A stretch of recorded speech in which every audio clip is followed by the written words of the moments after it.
తెలంగాణలో సంచలనాన్ని సృష్టించిన CPM senior నాయకుడు సామినేని రామారావు హత్య కేసు దర్యాప్తులో మరోసారి కీలక కదలిక చోటు చేసుకుంది. ఘటన జరిగి 9 నెలలు గడిచినా కేసు పూర్తిగా కొలిక్కి రాకపోవడంతో పోలీసులు దర్యాప్తును ముమ్మరం చేశారు. ఈ క్రమంలో నేషనల్ ఫోరెన్సిక్ సైన్స్ యూనివర్సిటీ నిపుణుల బృందాన్ని రంగంలోకి దింపారు. నేడు ఖమ్మంలో 28 మంది అనుమానితులు, సాక్షులు, కుటుంబ సభ్యులను ప్రత్యేకంగా విచారించనున్నారు. ఈ విచారణలో కేసులో కీలక ఆధారాలు లభించే అవకాశం ఉందని పోలీసులు భావిస్తున్నారు.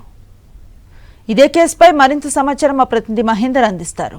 రాష్ట్ర వ్యాప్తంగా సంచలనం రేకెత్తించిన సిపిఎం నేత సామినేని రామారావు హత్య కేసుకు సంబంధించి మళ్లీ కదలిక మొదలైంది. గత 9 నెలల నుంచి కూడా ఈ కేసుకు సంబంధించి ఎటువంటి కొలిక్కి రాలేదు. మళ్లీ తిరిగి ఈ కేసు మరి తెరపైకి వచ్చిందని చెప్పుకోవాలి. దీనికి సంబంధించి మొత్తం 28 మంది సాక్షులను కానీ అనుమానితులను కానీ కుటుంబ సభ్యుల్ని ఇవాళ సిటీ పోలీస్ ట్రైనింగ్ సెంటర్లో నేషనల్ ఫోరెన్సిక్ సైన్స్ యూనివర్సిటీ నిపుణుల బృందం విచారించనుంది.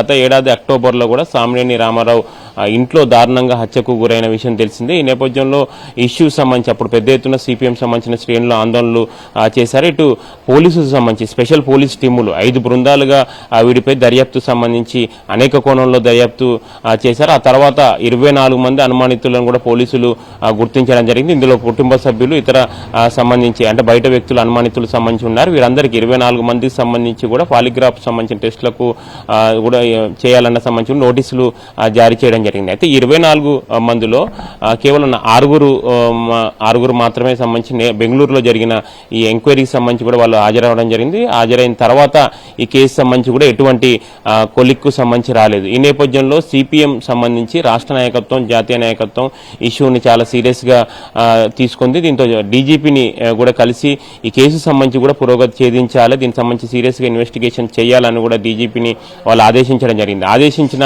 ఆ తర్వాత ఈ కేసు సంబంధించి కూడా ఇష్యూ మళ్లీ తెరపైకి సంబంధించి వచ్చిందని చెప్పుకోవాలి. వీళ్ళు సిపిఎం జాతీయ నాయకత్వం, రాష్ట్ర నాయకత్వం ఇచ్చిన సూచన అంటే ఫిర్యాదు సంబంధించిన మేరకు మళ్లీ డీజీపీకి సంబంధించి ఈ కేసు మళ్లీ తెరపైకి సంబంధించి తీసుకొచ్చారు. ఇవాళ పోలీసు సంబంధించిన ట్రైనింగ్ సెంటర్లో 24 మంది సంబంధించి 28 మంది మొత్తం 28 మంది అనుమానితులను, కుటుంబ సభ్యులను, ఇంకా బయట వ్యక్తులను టోటల్ 28 మందిని కూడా విచారించనున్నారు. విచారించిన తర్వాత కేసు సంబంధించి ఒక కొలికొచ్చే అవకాశాలు కనిపిస్తున్నాయి. ఇప్పటికే 2 పార్టీలు కాంగ్రెస్ పార్టీపై కూడా మొదట్లో కొంత సిపిఎం పార్టీ విమర్శలు చేసినా కాంగ్రెస్ కూడా పూర్తి స్థాయిలో విచారణ సంబంధించి మేము ఏమాత్రం దీనికి సపోర్ట్ సంబంధించి పూర్తి స్థాయిలో పోలీసులు ఇన్వెస్టిగేషన్ వారి విచారణ వాళ్ళు చేస్తున్నారు.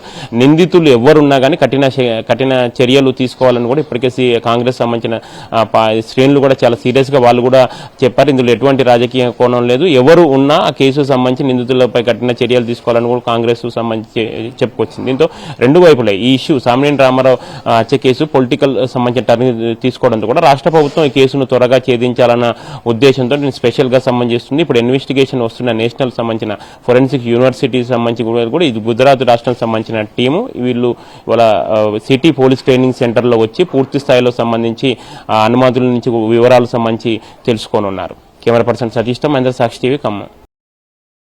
మరిన్ని అప్డేట్స్ కోసం ఛానల్ ను సబ్స్క్రైబ్ చేయండి. నోటిఫికేషన్స్ కోసం బెల్ ఐకాన్ పై క్లిక్ చేయండి.